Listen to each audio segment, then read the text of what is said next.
Hi Natalie, Diamond Painting by Nat. Very short video. Just decided to reorganize all my natural crystal beads strands. I used to keep them in these jewelry boxes and I have lots of them. Here they are. And it starts looking too clumsy and disorganized, and I decided to do something different with them and to organize them in a better way. But before I'm doing it, I want to cleanse them. I'm not talking about physical cleansing, right, sanitizing them with something, I don't know, but also energetically cleansing them. Because all these stones, all these beads go through a lot of people, different emotions, different intentions, negative, positive, doesn't matter. So, but since I'm making bracelets with them, I just want to cleanse them to zero, so to say, neutralize all the intentions, all the emotions that they could have absorbed. There are different ways of cleansing the crystals, but one of the most effective one to neutralize every single intention or emotion is to cleanse with the fire. There are different ways to cleanse it with the fire. You can also use, for example, the beads above the flame, but since I have so many beads, it would be way too time consuming to do it. Another way to do it is just to place the candles on the table, like for example here for candles, put the beads or the crystals that you are cleansing in the middle, and the fire, the flame, will cleanse it as well. It will take a little bit longer, maybe like an hour or so, versus if you were cleansing it above the flame, like it would take a few seconds. Since it's a direct contact, so to say, and it's more effective and faster, but this way works as well, especially again if you have a lot of beads or high quantity of beads or crystals. It's also a very effective way to cleanse it again to zero. In comparison, we can to compare it, right, we can take the phone. It's like resetting the phone to its factory settings. The same the fire is doing with the crystals and the beads. It is resetting it to zero, right, up to the factory settings, so to say. I'm also using the sound healing. That's because I like it very much, and most likely I will use a singing bowl that I have. I will also cleanse it with this one, but that's just because I really like it, and I think it is very aesthetically pleasant, as well as useful and efficient for the crystal cleansing. But yeah, that's my way of cleaning. And once they're clean, I will try to separate the beads by quartz beads, by eye beads, like tiger's eye, for example, or Hawkeye, etc.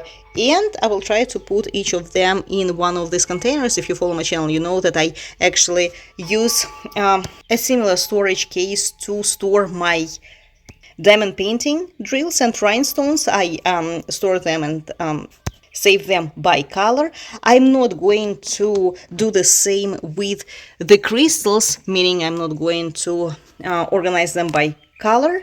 I'm going to organize them by the most frequently used beads. For example, in this one I will put clear and smoky quartz. In the second one I will put amethyst and rose quartz. In the third one I will put agates. Over here I will put eye beads. Again, blue tiger eye, red tiger eye, Hawkeye, etc. But now, when I am looking at it, I'm afraid I will not be able to fit all of them. So again, at least I will try to put in that storage the most frequently used beads. As to the rest, for example, jasper or mica or something like this, or calcite, I will leave it maybe in one box only, and I will be able to hide this one somewhere else because it looks too messy when they are on top of each other. So I finished fire cleansing. Now I'm going to also cleanse the beads with the singing bowl. I have a crystal singing bowl. And I have a few metallic ones. So let's play 3 of them and let me know which ones you like the best.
You know, I feel vibration when I'm playing it.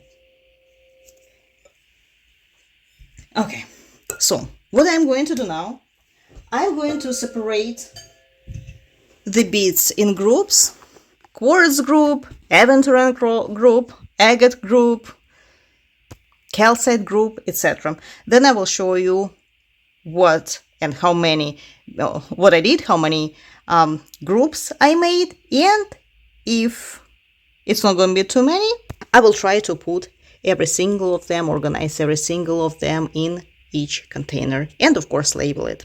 Stay tuned. So I sorted out the beads in different groups, but to tell you the truth, these are huge groups, and at this point I'm not sure if they're going to fit in one container, in a small container right inside of the bigger one. For example, these, I was planning to put amethyst and rose quartz in one, but at this point I'm looking at it and there are too many of them.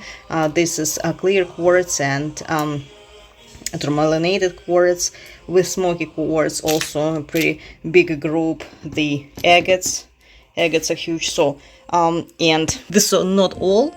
I put a lot back inside the jewelry box, so I'll try to fit them in the containers and we'll see what's gonna turn out. So I think I did a pretty good job. That's how it looks. So amethyst, rose quartz, aventurine, fluorite, but the problem is that, yeah, I did a lot, but I have a lot left. So I didn't have enough space to fit all of them. I have a lot of fluorite left. I also have clear quartz left. So I need at least one more container for them. So most likely I will purchase another one and we'll try to organize it again. Maybe I will have 2 clear quartz containers or 2 fluorite containers, because I just have too many of certain beads. To tell you the truth, that before and still, I have these very bead keepers, but I have like, I don't know, maybe 10, 15 of those, and they build up, you know, they keep accumulating, and just I can't fit them in my room anymore.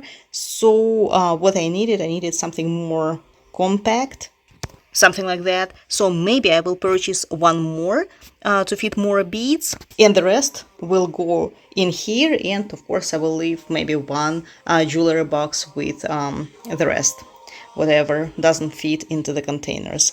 So this is all for today. Thank you so much for watching, because I need also the case for serpentine group of beads. I need more for obsidians, for smoky quartz, etc. So, but we'll see what I'm going to do. Thank you so much for watching. I hope you enjoyed the video, and I hope this video also gave you an idea of how to keep the beads if you do not have enough space, right? I do not have a room that I could dedicate only for storing my beads, or the storage where I keep them, or an extra space that I can rent to keep them, and I don't want to spend money, so I need something more or less compact. Once I purchase this one, I will organize the rest of the beads in them. This is all for today. Thank you so much for watching. I hope you enjoyed the video, and I will see you soon.